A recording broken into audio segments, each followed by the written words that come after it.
ഇന്ന് നമുക്ക് അനുപമ പരമേശ്വരൻ കേന്ദ്ര കഥാപാത്രത്തിലെത്തുന്ന ലോക്ക്ഡൌൺ എന്ന തമിഴ് സിനിമയുടെ കഥ നോക്കിയാലോ? കഥയുടെ ചുരുക്കം എന്തെന്നാൽ 2020 ലോക്ക്ഡൌൺ സമയത്ത് നായിക പ്രഗ്നന്റ് ആകുന്നു. ഇതിലെ ട്വിസ്റ്റ് എന്തെന്നാൽ ആരാണ് തന്നെ പ്രഗ്നന്റ് ആക്കിയതെന്ന് നായികയ്ക്ക് അറിയത്തില്ല. ഈ വിവരം പുറത്തറിഞ്ഞു കഴിഞ്ഞാൽ കുടുംബം മുഴുവൻ ആത്മഹത്യ ചെയ്യും. ഈയൊരു അവസരത്തിൽ അവൾ അബോർഷൻ ചെയ്തോ? ആരാണ് അവളുടെ ഈ അവസ്ഥയ്ക്ക് കാരണം? ഇതിൽ നിന്നെല്ലാം നായിക എങ്ങനെ പുറത്തു വന്നു എന്നൊക്കെ അറിയണ്ടേ? എങ്കിൽ നമുക്ക് വേഗം സിനിമയുടെ കഥയിലേക്ക് കടക്കാം.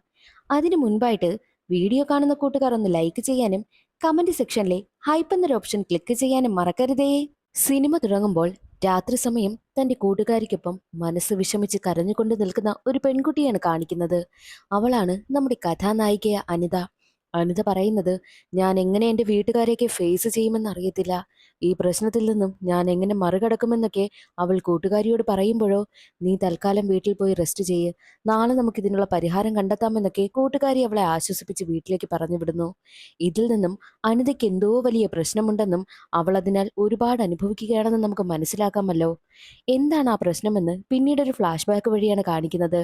ഏകദേശം കുറച്ച് മാസങ്ങൾക്ക് മുൻപ് 2020 ന്യൂ ഇയർ ദിവസം എല്ലാവരും ന്യൂ ഇയർ ആഘോഷിക്കുകയാണ്. ഈ ഒരു വർഷം വളരെ നല്ലതായിരിക്കുമെന്നും നല്ല കുറെ കാര്യങ്ങളൊക്കെ സംഭവിക്കുമെന്നും ഒരുപാട് ജ്യോത്സ്യന്മാർ പ്രവചിക്കുകയും ഒക്കെ ചെയ്യുന്നു. അതേസമയം നമ്മുടെ കഥാനായികയെ അനിതയാണ് കാണിക്കുന്നത്. അനിതയാണെങ്കിൽ പഠിത്തമൊക്കെ കഴിഞ്ഞ് ജോലി അന്വേഷിക്കുകയാണ്.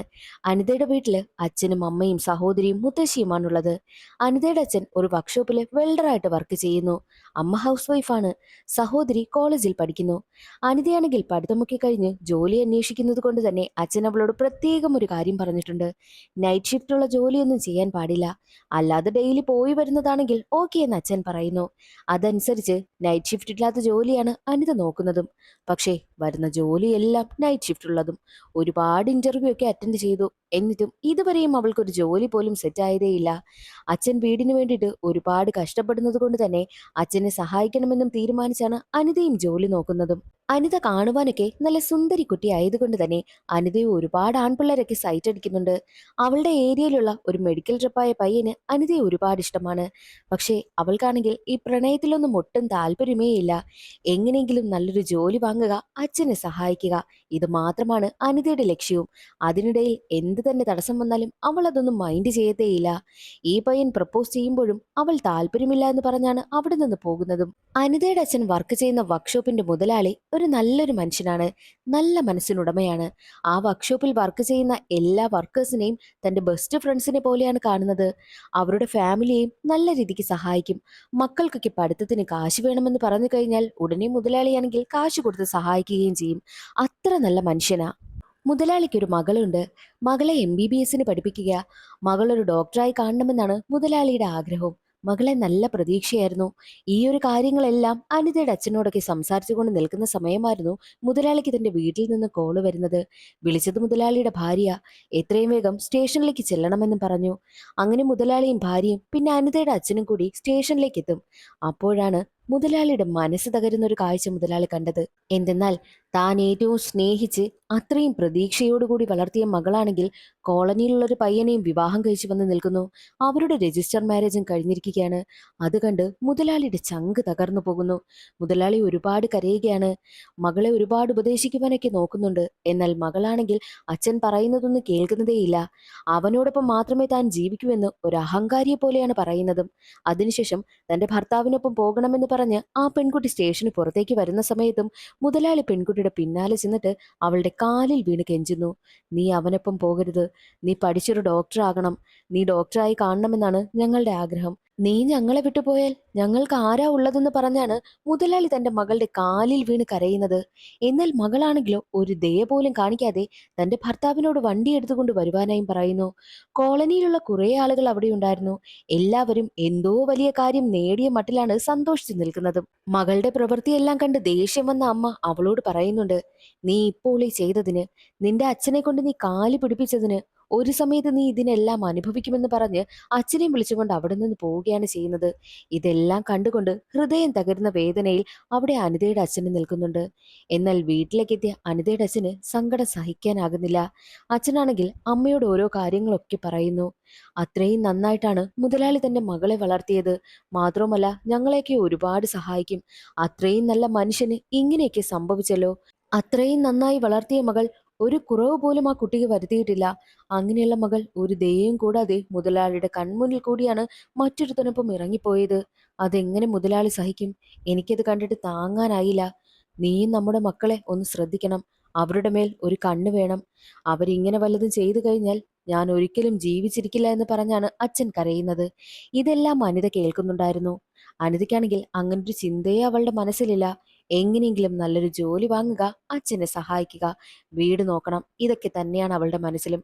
തന്റെ മക്കൾ അങ്ങനെ ഒരിക്കലും ചെയ്യില്ല എന്നും അച്ഛന് നല്ല പ്രതീക്ഷയുണ്ടായിരുന്നു. പതിവ് പോലെ അനിത ഇന്റർവ്യൂ അറ്റൻഡ് ചെയ്തിട്ട് വരികയാണ്. അത് നൈറ്റ് ഷിഫ്റ്റ് ഉള്ളത് കൊണ്ട് തന്നെ ആ ജോലിയും അവൾ കളഞ്ഞിട്ട് വരികയാണ്. അവൾക്ക് ആകെ ടെൻഷൻ.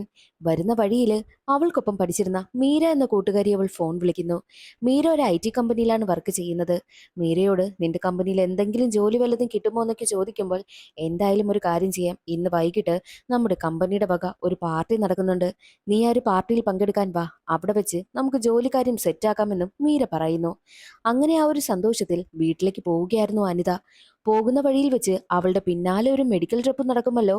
മെഡിക്കൽ ട്രിപ്പ് വീണ്ടും അവളെ പ്രപ്പോസ് ചെയ്യുന്നു. എന്നാൽ ഇത്തവണ അനിത അതിന് പ്രതികരിക്കുകയാണ്. ദേ നോക്ക്, പലതവണയായിട്ട് നീ എന്റെ പിന്നാലെ നടക്കുകയാ. എനിക്കിതിലൊന്നും താല്പര്യമില്ല. എനിക്ക് കുറച്ച് കമ്മിറ്റ്മെന്റ്സ് ഉണ്ട്. അതുകൊണ്ട് തന്നെ എനിക്ക് ഈ പ്രേമം അതിനൊന്നും താല്പര്യമില്ല എന്ന് പറയുമ്പോഴും എന്റെ വീട്ടിൽ കല്യാണം നോക്കുകയാണ്. ഞാൻ കല്യാണം കഴിക്കുന്നെങ്കിൽ നിന്നെ മാത്രമേ കല്യാണം കഴിക്കൂ എന്നും അവനും പറയുന്നു. എന്നാൽ അവൻ എത്ര ഡയലോഗ് അടിച്ചിട്ടും അനിത അതിൽ വീഴുന്നതേയില്ല. എനിക്കിതിലൊന്നും താല്പര്യമില്ല, തന്റെ പിന്നാലെ നടക്കരുതെന്ന് പറഞ്ഞിട്ടാണ് അനിത അവിടെ നിന്ന് പോകുന്നതും. വീട്ടിലെത്തിയ അനിതയാണെങ്കിൽ മീരയെ വിളിച്ചിട്ട് ഈ കാര്യങ്ങളൊക്കെ പറയുന്നുമുണ്ട്. അങ്ങനെ മീര പറഞ്ഞതനുസരിച്ച് വൈകുന്നേരം അവരുടെ കമ്പനിയുടെ വക പാർട്ടി നടക്കുന്ന സ്ഥലത്തേക്ക് എത്തുന്നു. അതൊരു ബീച്ച് റിസോർട്ടാണ്. സത്യത്തിൽ ഈ അനിത പാർട്ടിക്കൊന്നും പോകുന്ന ഒരു ടൈപ്പേ അല്ല. ജോലിയുടെ കാര്യം റെഡിയാക്കി തരാമെന്ന് മീര പറഞ്ഞതുകൊണ്ട് മാത്രമാണ് അനിത പാർട്ടി നടക്കുന്നിടത്തേക്ക് എത്തിയിരിക്കുന്നതും. എന്നാലും അവൾ അവിടെ വന്ന് മാറിയിരിക്കുകയാണ്. അങ്ങനെ മീര തന്റെ HR ആയ പ്രദീപിനെയും കൂട്ടി അനിതയ്ക്കടുത്തേക്ക് വരുന്നു. അനിതയെ പ്രദീപിന് പരിചയപ്പെടുത്തി കൊടുക്കുകയാണ്.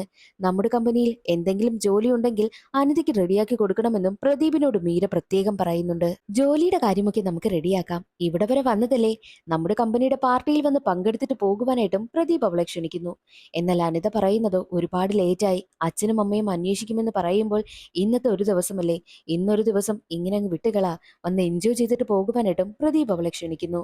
അനിത ഈ ഒരു വിവരം അവളുടെ ബെസ്റ്റ് ഫ്രണ്ടിനെ വിളിച്ച് പറയുന്നു. ഞാൻ ആദ്യമായിട്ടാ ഇങ്ങനൊരു പാർട്ടി നടക്കുന്ന സ്ഥലം കാണുന്നത്.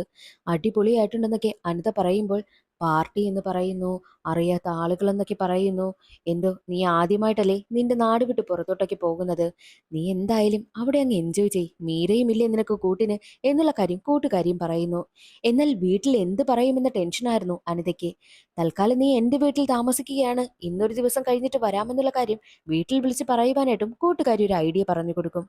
അങ്ങനെ അനിതയാണെങ്കിലോ കോൺഫറൻസ് കോളിൽ തന്റെ വീട്ടിലേക്ക് വിളിക്കുകയാണ്. ആ കോളിൽ അവളുടെ കൂട്ടുകാരിയും ഉണ്ടായിരുന്നു.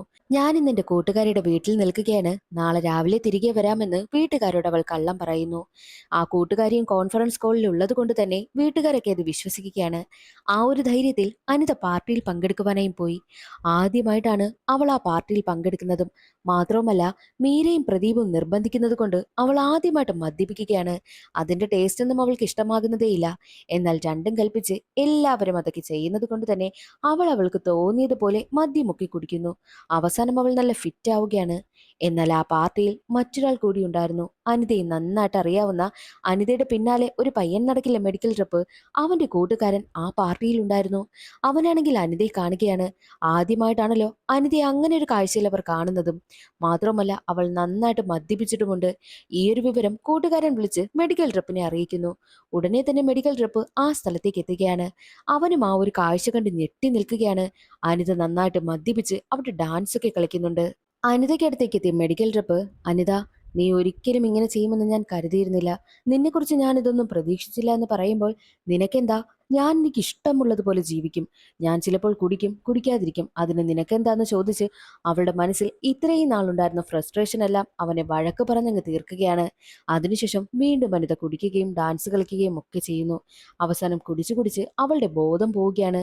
ബോധം നഷ്ടമായ അനിതയെ മീരയുടെ HR ആയിട്ടുള്ള പ്രദീപും ചേർന്ന് അവിടെ ഉണ്ടായിരുന്ന ഒരു റൂമിൽ കൊണ്ടുവന്ന് കിടത്തുന്നു. അതിനുശേഷം റൂം ലോക്ക് ചെയ്യാതെയാണ് അവർ രണ്ടുപേരും അവിടെ നിന്ന് ഇറങ്ങിപ്പോകുന്നത്. ബോധം വരുമ്പോൾ അവൾ എഴുന്നേറ്റ് പോകുമെന്നാണ് അവർ കരുതിയിരുന്നത്. അടുത്ത ദിവസം ബോധം വന്ന അനിത അവിടെ നിന്നും എഴുന്നേറ്റ് തന്റെ വീട്ടിലേക്ക് എത്തുകയാണ്. വീട്ടിലെത്തിയതിനു ശേഷം അനിതയ്ക്ക് വല്ലാതെ ബോഡി പെയിനും എന്തൊക്കെയോ പോലെ തോന്നുന്നു. പാർട്ടി കഴിഞ്ഞതിന് ശേഷം പിന്നീട് അങ്ങോട്ടുള്ള ദിവസങ്ങളിലെല്ലാം അനിതയ്ക്ക് എന്തൊക്കെയോ ശാരീരിക ബുദ്ധിമുട്ടുകളുണ്ട്. അവൾക്കാണെങ്കിൽ വല്ലാതെ പോലെ തോന്നുന്നു. അതേ സമയത്തായിരുന്നു കോവിഡും വ്യാപിച്ചു തുടങ്ങിയത്. കോവിഡിനെ കുറിച്ചുള്ള ന്യൂസ് എല്ലാം വന്നുകൊണ്ടിരിക്കുന്ന സമയം തനിക്ക് കോവിഡ് ആയിരിക്കുമോ എന്ന സംശയവും അനിതയ്ക്കുണ്ടാകുന്നു. ദിവസങ്ങൾ കഴിഞ്ഞു പോകെ ആ ഒരു ബുദ്ധിമുട്ടെല്ലാം അവൾക്ക് കൂടി വന്നുകൊണ്ടേയിരുന്നു. അങ്ങനെ അവൾ കോവിഡ് ടെസ്റ്റ് ചെയ്യുവാനായും തീരുമാനിച്ചു. ടെസ്റ്റ് ചെയ്യുവാനായി എത്തുന്ന സമയത്ത് ഡോക്ടർ അവളോട് ചോദിക്കുന്നത് പീരീഡ്സ് എല്ലാം റെഗുലർ അല്ലേ എന്നായിരുന്നു. അതേ എന്ന് അനിതയും മറുപടി പറയുന്നു. അങ്ങനെയാണെങ്കിൽ നമുക്കൊരു പ്രഗ്നൻസി ടെസ്റ്റ് എടുത്ത് നോക്കാമെന്ന് ഡോക്ടർ പറയുമ്പോഴോ കോവിഡ് ടെസ്റ്റ് ചെയ്യാൻ വന്നാൽ പ്രഗ്നൻസി ടെസ്റ്റ് ആണോ എടുക്കുന്നതെന്ന് പറഞ്ഞ് അനിത ഡോക്ടറിനെയും വഴക്ക് പറഞ്ഞിട്ടാണ് അവിടെ നിന്ന് പോകുന്നത്. വീട്ടിലെത്തിയ അനിതയ്ക്ക് വല്ലാതെ ടെൻഷനാകുവാനായും തുടങ്ങി. ഡോക്ടർ പറഞ്ഞതിൽ എന്തെങ്കിലും കാര്യമുണ്ടോ എന്ന ചിന്ത അവൾക്കുണ്ടാകുന്നു. പ്രഗ്നൻസി സിംറ്റംസിനെ കുറിച്ച് അനിത ഗൂഗിൾ ചെയ്ത് നോക്കുന്ന സമയത്ത് അതിൽ പറയുന്ന സിംറ്റംസ് എല്ലാം അനിതയ്ക്കുണ്ടായിരുന്നു. അതോടുകൂടി വീണ്ടും ടെൻഷനായ അനിത മെഡിക്കൽ ഷോപ്പിൽ പോയി പ്രഗ്നൻസി ടെസ്റ്റ് ചെയ്യുന്ന കിറ്റും വാങ്ങി വീട്ടിലേക്ക് വരുന്നു. അവൾ തനിയെ ടെസ്റ്റ് ചെയ്ത് നോക്കുന്ന സമയത്ത് പ്രഗ്നൻസി പോസിറ്റീവാണ് കാണിക്കുന്നത്. ഉടനെ തന്നെ കോവിഡ് ടെസ്റ്റ് ചെയ്ത ഡോക്ടറിന്റെ അടുത്തെത്തി പ്രഗ്നൻസി ടെസ്റ്റ് ചെയ്യാമെന്നും അവൾ സമ്മതിക്കുന്നു.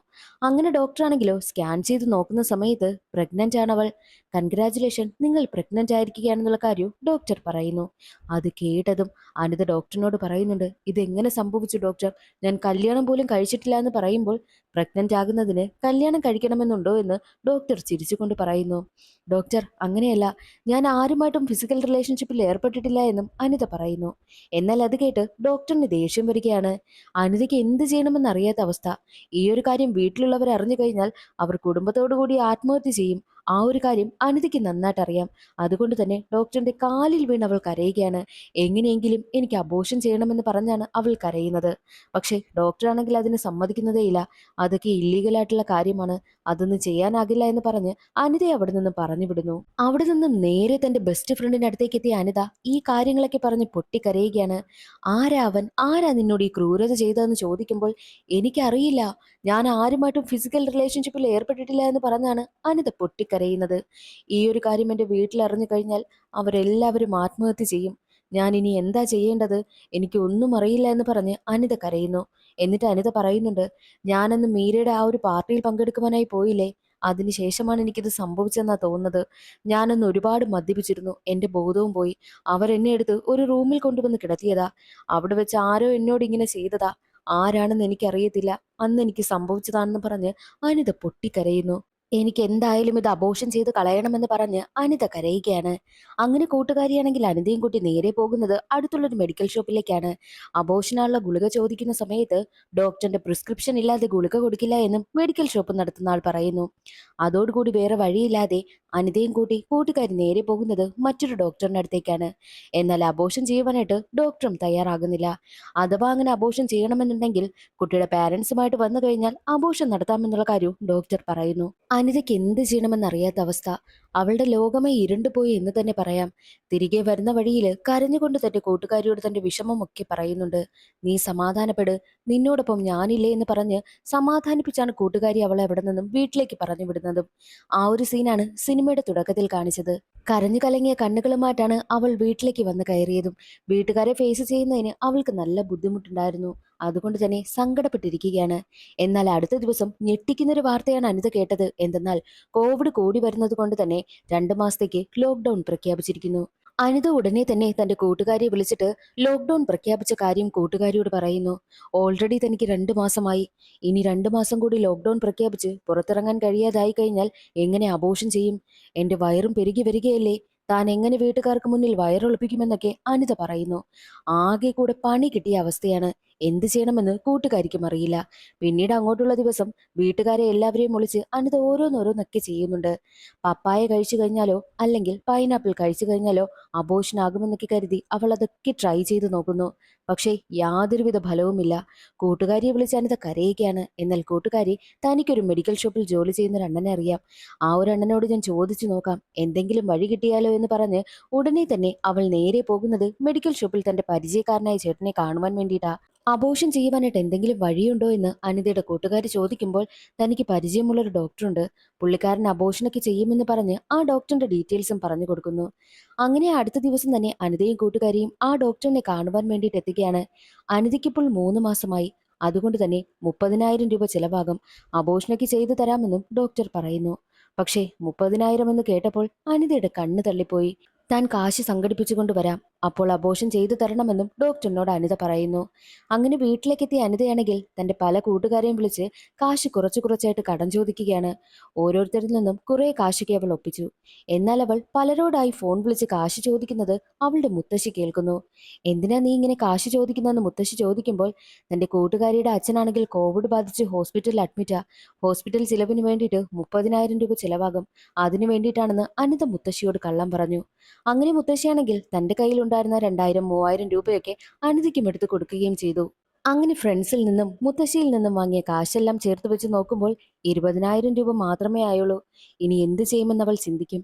എന്നാലും ആ ഒരു 20,000 രൂപയും കൊണ്ട് അവൾ നേരെ ഡോക്ടറിനെ കാണുവാൻ വേണ്ടിയിട്ട് പോയി. ഡോക്ടറിന്റെ കയ്യിൽ 20,000 രൂപ ഏൽപ്പിക്കുന്നു. എന്നാൽ ഡോക്ടർ പറയുന്നതോ, പുറത്തിതുപോലെയൊക്കെ ചെന്ന് കഴിഞ്ഞാൽ ലക്ഷങ്ങളാണ് അവർ വാങ്ങുന്നത്. ഞാനാകെ 30,000 അല്ലേ ചോദിച്ചുള്ളൂ. എന്തായാലും 20,000 രൂപ കിട്ടി. ഒരാഴ്ചക്കകം 10,000 രൂപയും ഒപ്പിച്ചുകൊണ്ട് വന്നു കഴിഞ്ഞാൽ അബോഷൻ ചെയ്യാമെന്നും ഡോക്ടർ പറയുന്നു. അവൾക്ക് എന്ത് ചെയ്യണമെന്ന് അറിയാത്ത അവസ്ഥയായി. അപ്പോൾ തന്നെ അനിതയ്ക്ക് മീരയുടെ HR ആയ പ്രദീപിനെ കുറിച്ച് ഓർമ്മ വരുന്നു. പ്രദീപിനെ ഫോൺ വിളിച്ച് അത്യാവശ്യമായിട്ട് തനിക്കൊരു 10,000 രൂപ തരണം, ഹോസ്പിറ്റൽ ആവശ്യത്തിനാണെന്ന് പറഞ്ഞതുകൊണ്ട് തന്നെ പ്രദീപ് അവൾക്ക് അപ്പോൾ തന്നെ 10,000 രൂപ അയച്ചു കൊടുത്തു. ആ കാശുമായിട്ട് അനിതയും കൂട്ടുകാരിയും നേരെ ഹോസ്പിറ്റലിലേക്ക് എത്തുമ്പോൾ കാണുന്ന കാഴ്ച, ഹോസ്പിറ്റൽ മുഴുവൻ പോലീസ് വളഞ്ഞിരിക്കുന്നു. എന്താണ് ഇവിടെ സംഭവിച്ചതെന്ന് അന്വേഷിക്കുന്ന സമയത്ത് അനിതയ്ക്ക് അബോഷൻ ചെയ്യുവാനായിട്ടിരുന്ന ആ ഒരു ഡോക്ടറിലെ ഡോക്ടറിന് കോവിഡ് ബാധിച്ചിരിക്കുന്നു.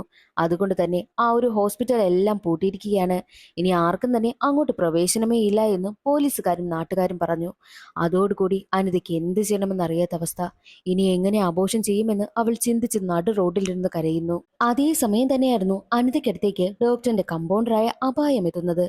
അപായം പറയുന്നത്, നീ ആ 20,000 ആളല്ലേ, എന്തായാലും കാശ് പോയി. ഇനി ഡോക്ടറിനെയും കാണാൻ പറ്റില്ല, നിന്റെ കാശും പോയി, അത് തിരിച്ചു കിട്ടാനും പോകുന്നില്ല. ഇനി ഒരു വഴിയുണ്ട്, നിനക്ക് 3 മാസമല്ലേ ആയുള്ളൂ. എൻ്റെ കയ്യിലൊരു ടാബ്ലറ്റ് ഉണ്ട്. ആ ടാബ്ലറ്റ് കഴിച്ചു കഴിഞ്ഞാൽ പതിയെ പതിയെ കുഞ്ഞ് അബോഷനായി പോകും. അതിന് നീ ഒരു 10,000 രൂപ എനിക്ക് തരണം. അങ്ങനെയാണെന്നുണ്ടെങ്കിൽ ഇതെല്ലാം റെഡിയാകുമെന്നുള്ള കാര്യവും അപായം പറയുന്നു. അപായം പറയുന്നത് അനിത അങ്ങ് വിശ്വസിക്കും.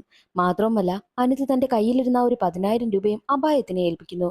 കാശ് വാങ്ങിയ അപായം ഒരു ഏരിയ പറഞ്ഞു കൊടുത്തിട്ട്, ഈ ഒരു ഏരിയയിൽ വന്നിട്ട് എന്റെ പേര് പറഞ്ഞാൽ മതി, നാളെ എല്ലാം നിനക്ക് റെഡിയാകുമെന്നും അപായം പറഞ്ഞിട്ട് പോകുന്നു. അങ്ങനെ അടുത്ത ദിവസം അനിതയും കൂട്ടുകാരിയും കൂടി അപായം പറഞ്ഞ അതേ ഏരിയയിലേക്ക് എത്തുകയാണ്. അവിടെ വന്ന് അപായത്തിന്റെ പേര് പറഞ്ഞപ്പോഴോ, അപായമോ അങ്ങനെ ഒരാളെ ഇവിടെ ഇല്ലല്ലോ എന്നാണ് നാട്ടുകാരും പറഞ്ഞത്.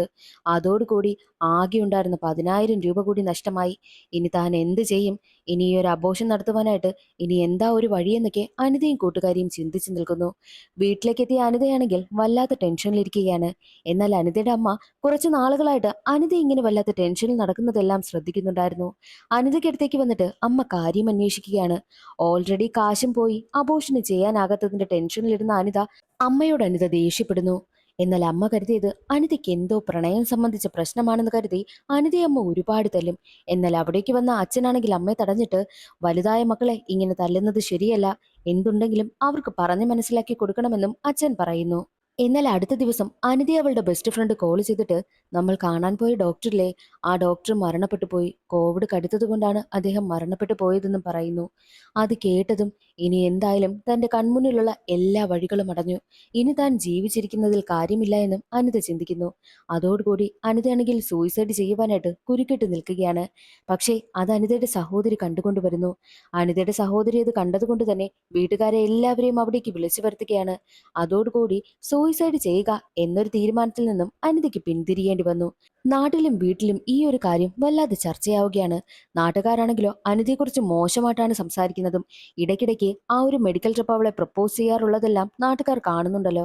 അതുകൊണ്ട് തന്നെ ഈ പെണ്ണ് ഏതോ ഒരു പയ്യനോടൊപ്പം നിന്ന് സംസാരിക്കുന്നതൊക്കെ കണ്ടു എന്നൊക്കെ നാട്ടുകാരൊക്കെ ഓരോന്ന് പറഞ്ഞുണ്ടാക്കുവാനായും തുടങ്ങി. വീട്ടിലുള്ളവർക്കോ ആകെ ടെൻഷനും.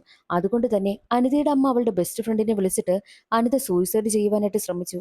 അവൾക്ക് ഏതെങ്കിലും പയ്യനുമായിട്ട് പ്രണയം വല്ലതും ഉണ്ടോ എന്ന് ചോദിക്കുകയാണ്. അത് കേട്ട അനിതയുടെ കൂട്ടുകാരിയാണെങ്കിൽ ഞാൻ എന്തായാലും അവിടേക്ക് വരട്ടെ, ഞാൻ അവളോടൊന്ന് സംസാരിക്കാമെന്ന് പറഞ്ഞ് കൂട്ടുകാരി നേരെ വീട്ടിലേക്ക് വരുന്നു. അനിതയെ മാറ്റി നിർത്തിയ കൂട്ടുകാരി ചോദിക്കുന്നത്, സൂയിസൈഡ് ചെയ്താൽ നിന്റെ പ്രശ്നങ്ങൾക്കെല്ലാം പരിഹാരം കാണുമെന്നാണോ നീ കരുതിയിരിക്കുന്നത്? നീ എന്തുകൊണ്ടാണ് നീ ഇങ്ങനെയൊക്കെ പെരുമാറുന്നതെന്ന് പറഞ്ഞ് കൂട്ടുകാരി അവളെ ഒരുപാട് വഴക്ക് പറയും. നീ സൂയിസൈഡ് ചെയ്തു കഴിഞ്ഞാലും നിന്റെ ബോഡി പോസ്റ്റ്മോർട്ടം ചെയ്യുന്ന സമയത്ത് നീ പ്രഗ്നന്റ് ആയിരുന്നു എന്നുള്ള കാര്യം ഈ നാട്ടുകാരെല്ലാവരും അറിയത്തില്ലേ? ആകെ നാണം കെടില്ലേ? എന്തിനാ അങ്ങനെയൊക്കെ ചിന്തിക്കുന്നത്? അതിനേക്കാൾ നല്ലത് ഇനി എന്ത് നമുക്ക് ചെയ്യാൻ കഴിയുമെന്ന് ചിന്തിക്കേ. ഞാൻ നിന്നോടൊപ്പം ഇല്ലേ എന്നും കൂട്ടുകാരി അവളെ സമാധാനിപ്പിക്കുന്നു. അങ്ങനെ വേറെ വഴിയില്ലാതെ അവർ രണ്ടുപേരും നേരെ പോകുന്നത് കൂട്ടുകാരിക്ക് പരിചയമുള്ള ആ ഒരു മെഡിക്കൽ ഷോപ്പ് നടത്തുന്ന ആളിനെ കാണുവാൻ വേണ്ടിയിട്ടാണ്. അയാളാണല്ലോ ഡോക്ടറിന്റെ കാര്യമൊക്കെ പരിചയപ്പെടുത്തി കൊടുത്തത്. ഡോക്ടറിന്റെ കാര്യമോ ഇനി നടക്കില്ല, അതുകൊണ്ട് വേറെ എന്തെങ്കിലും വഴിയുണ്ടോ എന്ന് അറിയുവാൻ വേണ്ടിയിട്ടാണ് വീണ്ടും മെഡിക്കൽ ഷോപ്പ് നടത്തുന്ന ആളിന്റെ അടുത്തേക്ക് പോയത്. അയാളാണെങ്കിൽ എനിക്കൊരു മെഡിക്കൽ ട്രിപ്പിനെ അറിയാം, അവൻ വിചാരിച്ചാൽ വല്ല കാര്യവും നടക്കും, അവന്റെ നമ്പർ തരാമെന്ന് പറഞ്ഞ് മെഡിക്കൽ ട്രിപ്പിന്റെ നമ്പറും കൊടുക്കുന്നു. ആ നമ്പറിൽ വിളിച്ചിട്ട് ആളിനെ കാണുവാനായിട്ട് പോകുന്ന സമയത്താണ് ആളിനെ കണ്ട് അനിത ഞെട്ടിപ്പോകുന്നത്. അത് മറ്റാരുമല്ല, അനിതയെ പ്രപ്പോസ് ചെയ്തിരുന്ന ആ ഒരു മെഡിക്കൽ ട്രിപ്പില്ലേ, അയാൾ തന്നെയായിരുന്നു. അതുകൊണ്ട് തന്നെ ഞാൻ വരുന്നില്ല. ഇവൻ അറിഞ്ഞു കഴിഞ്ഞാൽ എന്തായാലും എന്റെ വീട്ടുകാരും നാട്ടുകാരും അറിയും. അതുകൊണ്ട് ഇത് വേണ്ടെന്ന് പറഞ്ഞ് അനിത പോകുവാനായി ഒരുങ്ങുമ്പോൾ, എന്തായാലും ഇതേ ഉള്ളൂ ഇനിയൊരു വഴി, ഞാൻ പോയിട്ട് വരാമെന്ന് പറഞ്ഞ് കൂട്ടുകാരി അവനടുത്ത് പോകുന്നു. എന്നിട്ട് എത്രയും വേഗം അബോർഷൻ ചെയ്യണം, അതിനെന്തെങ്കിലും വഴിയുണ്ടോ എന്ന് ചോദിക്കുമ്പോൾ അവന് പരിചയമുള്ള ഒരു ഡോക്ടറിന്റെ ഡീറ്റെയിൽസ് പറഞ്ഞു കൊടുക്കുന്നു. പക്ഷേ 50,000 രൂപ ചിലവാകും, അതിന് ഓക്കെ ആണോ എന്ന് അവൻ ചോദിക്കുമ്പോൾ ആ ഓക്കെ ആണെന്നും അനിതയുടെ കൂട്ടുകാരി മറുപടി പറയും. അതറിഞ്ഞതു മുതൽ എങ്ങനെ 50,000 രൂപ ഒപ്പിക്കുമെന്ന ടെൻഷനായ അനിതയ്ക്ക് ഓരോ കാര്യങ്ങളൊക്കെ ആലോചിച്ചു കൊണ്ട് നിൽക്കുന്ന സമയമായിരുന്നു. അനിതയുടെ വിവാഹത്തിന് വേണ്ടിയിട്ട് അച്ഛനും അമ്മയും കുറച്ച് സ്വർണ്ണമൊക്കെ ഒപ്പിച്ചു വെച്ചിട്ടുണ്ട്. അതിൽ നിന്ന് കുറച്ചെടുത്ത് വിറ്റാലോ എന്നും അനിത ചിന്തിക്കുന്നു. അങ്ങനെ അതിൽ നിന്നും ആരും അറിയാതെ കുറച്ച് സ്വർണ്ണമെടുത്ത് അവൾ വിൽക്കുകയാണ്. എന്നാൽ ഈ ഒരു കാര്യം അവളുടെ അയൽവാസിയായ ഒരാൾ കാണുന്നുണ്ടായിരുന്നു. പക്ഷേ അയൽവാസി കണ്ടെന്നുള്ള കാര്യം അനിതയ്ക്ക് അറിയത്തില്ല. അനിതയാണെങ്കിൽ സ്വർണം വിറ്റ കാശുമായിട്ട് നേരെ ആ ഒരു മെഡിക്കൽ ട്രിപ്പ് പറഞ്ഞ ഡോക്ടറിന്റെ അടുത്തേക്ക് എത്തി. ഡോക്ടർക്ക് കാശും കൊണ്ടുവന്ന് കൊടുക്കുകയാണ്. കാശ് വാങ്ങിയ ഡോക്ടറാണെങ്കിൽ അനിതയെ ചെക്ക് ചെയ്യുന്ന സമയത്താണ് അനിതയ്ക്ക് 5 മാസമായി എന്നുള്ള കാര്യം ഡോക്ടർ പറയുന്നത്. ഏകദേശം ഒരു 2-3 മാസമായിരുന്നെങ്കിൽ നമുക്ക് എളുപ്പത്തിൽ ഇത് നടത്താമായിരുന്നു. പക്ഷേ 5 മാസമായില്ലേ, ഒന്നും ചെയ്യാനാകില്ല എന്നും ഡോക്ടർ പറയും. ഡോക്ടർ പറയുന്നത് കേട്ട് അനിത പൊട്ടിക്കരയുകയാണ്. ഡോക്ടറെ, എങ്ങനെയെങ്കിലും അബോർഷൻ ചെയ്യണം, ഇല്ല എന്നുണ്ടെങ്കിൽ ഈ ഒരു കാര്യമെല്ലാം എന്റെ വീട്ടുകാർ അറിഞ്ഞു കഴിഞ്ഞാൽ കുടുംബത്തോടു കൂടി ആത്മഹത്യ ചെയ്യും. ഡോക്ടർ എങ്ങനെയെങ്കിലും ഇത് ചെയ്തു തരണമെന്ന് പറഞ്ഞ് ഡോക്ടറിന്റെ കാലിൽ വീണ് അവൾ കരയുന്നു. അങ്ങനെ അത് കണ്ട് മനസ്സലിഞ്ഞ ഡോക്ടറാണെങ്കിലോ, ഓക്കെ ശരി, അബോർഷൻ ചെയ്യാം, പക്ഷേ അതിനു മുൻപായിട്ട് ഒരു ടാബ്ലറ്റ് വെക്കണം. ആ ടാബ്ലറ്റ് വെച്ച് കഴിഞ്ഞാൽ ഡെലിവറി പെയിൻ വരും. നോർമൽ ഡെലിവറി ചെയ്ത് കുഞ്ഞിനെ എങ്ങനെ പുറത്തെടുക്കുന്നോ അതുപോലെ തന്നെ ഈ കുഞ്ഞിനെയും പുറത്തെടുക്കാമെന്നും ഡോക്ടർ പറയുന്നു. അങ്ങനെ അവൾക്ക് ടാബ്ലറ്റും കൊടുക്കുകയാണ്. എന്നാൽ മറ്റൊരു വശത്ത് അനിത സ്വർണം വിറ്റത് അയൽവാസി കണ്ടിരുന്നല്ലോ. അയൽവാസി ആ ഒരു കാര്യം അനിതയുടെ അച്ഛനെയും അമ്മയും അറിയിച്ചു. അതുകൊണ്ട് തന്നെ അച്ഛനും അമ്മയും അനിതയെ തുരുതുരാ വിളിച്ചുകൊണ്ടിരിക്കുകയാണ്. പക്ഷേ അനിതയാണെങ്കിലോ കോൾ എടുക്കുന്നതുമില്ല. അനിതയ്ക്ക് ആ ഒരു ടാബ്ലറ്റ് വെച്ചത് കൊണ്ട് തന്നെ അവൾക്ക് പെട്ടെന്ന് തന്നെ ഡെലിവറി പെയിൻ വരുന്നു. എങ്ങനെയാണോ ഡെലിവറി ചെയ്ത് കുഞ്ഞിനെ പുറത്തെടുക്കുന്നത്, അതുപോലെ തന്നെ 5 മാസമായ ഒരു കുഞ്ഞിനെയും പുറത്തെടുക്കുകയാണ്. വിചാരിച്ചതുപോലെ കാര്യങ്ങളെല്ലാം നടത്തി അവളുടെ പ്രശ്നങ്ങളെല്ലാം സോൾവായി. അങ്ങനെ കൂട്ടുകാരിയും അനിതയും കൂടി ഹോസ്പിറ്റലിൽ നിന്നും വീട്ടിലേക്ക് വരുന്ന വഴിയിൽ വെച്ച് അനിത ഒരു സ്ഥലത്തെത്തിയതും പൊട്ടിക്കരയുകയാണ്. അല്ല, നീ എന്തിനാ കരയുന്നത്? വിചാരിച്ചതുപോലെ എല്ലാ കാര്യങ്ങളും നടന്നില്ലേ, എന്തിനാ നീ ഇനി കരയുന്നതെന്ന് കൂട്ടുകാരി ചോദിക്കുമ്പോഴാണ് ഞെട്ടിക്കുന്നൊരു കാര്യം അനിത പറയുന്നത്. എന്തെന്നാൽ ആ ഡോക്ടർ യഥാർത്ഥത്തിൽ അനിതയെ ആദ്യം അബോർഷൻ ചെയ്യില്ല എന്ന് പറഞ്ഞില്ലായിരുന്നോ? 5 മാസമായതുകൊണ്ട് തന്നെ പറ്റില്ല എന്ന്. എന്നാൽ ഡോക്ടറിന്റെ കാലിൽ വീണ് അനിത കരഞ്ഞ സമയത്ത് ഡോക്ടർ ഒരു കാര്യം അനിതയോട് പറഞ്ഞിരുന്നു. നീ എനിക്ക് അഡ്ജസ്റ്റ് ചെയ്യുകയാണെന്നുണ്ടെങ്കിൽ നിനക്ക് ഞാൻ ഇപ്പോൾ കുഞ്ഞിനെ പുറത്തെടുത്തു തരാം, ഇല്ല എന്നുണ്ടെങ്കിൽ നടക്കില്ല എന്നും ഡോക്ടർ പറഞ്ഞു. അനിതയുടെ മനസ്സിൽ എങ്ങനെയെങ്കിലും അബോർഷൻ നടത്തണം, അത് മാത്രമായിരുന്നു. അതുകൊണ്ട് തന്നെ ഡോക്ടർ പറഞ്ഞതിന് അവൾ സമ്മതിക്കുകയാണ്. അനിതയുടെ വയറ്റിൽ കിടക്കുന്ന കുഞ്ഞിനെ പ്രസവിപ്പിച്ച് പുറത്തെടുക്കുന്നതിന് മുൻപ് തന്നെ ഡോക്ടർ അവളുമായിട്ട് ഫിസിക്കൽ റിലേഷൻഷിപ്പിൽ ഏർപ്പെട്ടിരുന്നു. അതിനുശേഷമാണ് അവൾക്ക് ഈ ഒരു അബോർഷനൊക്കെ ഡോക്ടർ നടത്തി കൊടുത്തതും. ഈ ഒരു കാര്യം അനിത തന്റെ കൂട്ടുകാരിയോട് പറഞ്ഞ് പൊട്ടിക്കരയുകയാണ്. താൻ അങ്ങനെ ചെയ്തല്ലോ എന്ന് ഓർത്താണ് അനിത കരയുന്നതും. കാര്യം അനിതയുടെ സിറ്റുവേഷനെ മോശമായിരുന്നു. ആ ഒരു സിറ്റുവേഷൻ മറ്റൊരാൾ മുതലെടുത്തല്ലോ, അതോർത്താണ് അവൾ പൊട്ടിക്കരയുന്നതും. എന്നാൽ ഇതറിഞ്ഞ കൂട്ടുകാരിയാണെങ്കിൽ ഇങ്ങനെയുള്ളവന്മാരൊന്നും ഒരു ഡോക്ടറെയല്ല, ഇവനെയൊക്കെ ചെരുപ്പ് കൊണ്ടാണ് അടിക്കേണ്ടതെന്ന് ഉണ്ടെന്ന് പറഞ്ഞ് അനിതയുടെ കൂട്ടുകാരിയാണെങ്കിൽ നേരെ ഡോക്ടറിനെ കാണുവാനായിട്ട് പോകും. അവനിട്ട് ഒരെണ്ണം കൊടുക്കണമെന്നാണ് കൂട്ടുകാരിയുടെ മനസ്സിൽ. സത്യത്തിൽ അതൊരു ഡോക്ടറൊന്നുമല്ലായിരുന്നു, അയാളും ഒരു കമ്പൗണ്ടറാ. അതേസമയം ആ ഒരു കമ്പൗണ്ടറിനെ കാണിക്കുന്നു. കമ്പൗണ്ടർ നേരെ ഫോൺ ചെയ്യുന്നത് അനിതയെ പ്രപ്പോസ് ചെയ്ത മെഡിക്കൽ ട്രിപ്പില്ലേ, ആ മെഡിക്കൽ ട്രിപ്പിനെയാണ്. നീ അയച്ച ആ ഒരു പെണ്ണില്ലേ, അവൾ സൂപ്പറാടാ. അവളെ ഞാൻ അടിപൊളിയായിട്ട് എൻജോയ് ചെയ്തു. ഇനിയും ഇതുപോലെ വരുന്ന പെൺകുട്ടികളുണ്ടെങ്കിൽ എൻ്റെ അടുത്തേക്ക് പറഞ്ഞു വിട് എന്നുള്ള കാര്യവും കമ്പൗണ്ടർ പറയുകയാണ്. കമ്പൗണ്ടർ സത്യത്തിൽ അനിതയുടെ ആ ഒരു അവസ്ഥ മുതലെടുക്കുകയാണ് ചെയ്തത്. അയാളൊരു ഡോക്ടറൊന്നുമല്ലല്ലോ. അയാൾക്കറിയാവുന്ന കാര്യം വെച്ച് അയാൾ അങ്ങനെ ഒരു പരിപാടി ചെയ്തു, അത്ര തന്നെ. പക്ഷേ പണി കിട്ടിപ്പോയത് അനിതയ്ക്കല്ലേ. നടു റോഡിലിരുന്ന് കരയുകയാണല്ലോ അനിത. അപ്പോൾ അനിതയ്ക്ക് അവളുടെ അച്ഛനിൽ നിന്ന് കോള് വരികയാണ്. കോള് കണ്ടതും അനിത അവിടെ നിന്നും എഴുന്നേറ്റ് നടന്നു പോകുന്നു. പോകുന്ന വഴിയില് അവൾക്ക് ഇതുവരെയും സംഭവിച്ച കാര്യങ്ങളെല്ലാം ഓർത്ത് കരഞ്ഞുകൊണ്ടാണ് പോകുന്നത്. തന്നെ പ്രഗ്നന്റ് ആക്കിയത് ആരെന്നറിയില്ല. ആ ഒരു കുഞ്ഞിനെ അബോർഷൻ ചെയ്യാൻ വേണ്ടിയിട്ട് മറ്റൊരുത്തൻ താൻ വഴങ്ങിക്കൊടുക്കേണ്ടി വന്നല്ലോ എന്നൊക്കെ ചിന്തിച്ച് തന്റെ ജീവിതത്തിൽ സംഭവിച്ച ദുരന്തങ്ങളെല്ലാം ഓർത്ത് മനസ്സ് തകരുന്ന വേദനയോട് കൂടിയാണ് അനിത വീട്ടിലേക്ക് പോകുന്നതും. ഇനി എന്തൊക്കെ സംഭവിച്ചാലും തന്റെ വീട്ടുകാരെ നാട്ടുകാർക്ക് മുന്നിലോ ബന്ധുക്കൾക്ക് മുന്നിലോ തല കുനിപ്പിക്കാൻ പാടില്ല. അതുകൊണ്ട് അവർക്ക് വേണ്ടിയിട്ട് താൻ ജീവിക്കണമെന്ന് അനിത കരുതുന്നു. അങ്ങനെയാണ് അവൾ വീട്ടിലേക്ക് പോകുന്നതും. അവൾ വീട്ടിലേക്ക് സങ്കടത്തോടു കൂടി നടന്നു പോകുന്നതും കാണിച്ചുകൊണ്ട് സിനിമയുടെ കഥ അവിടെ അവസാനിക്കുന്നു. ഇന്നത്തെ വീഡിയോ എല്ലാവർക്കും ഇഷ്ടമായെന്ന് കരുതുന്നു. ഇഷ്ടമായാൽ ഒന്ന് സപ്പോർട്ട് ചെയ്യാൻ മറക്കരുതേ. അടുത്തൊരു സിനിമയുടെ കഥയിൽ കാണാം. അതുവരെ എല്ലാവർക്കും ബൈ.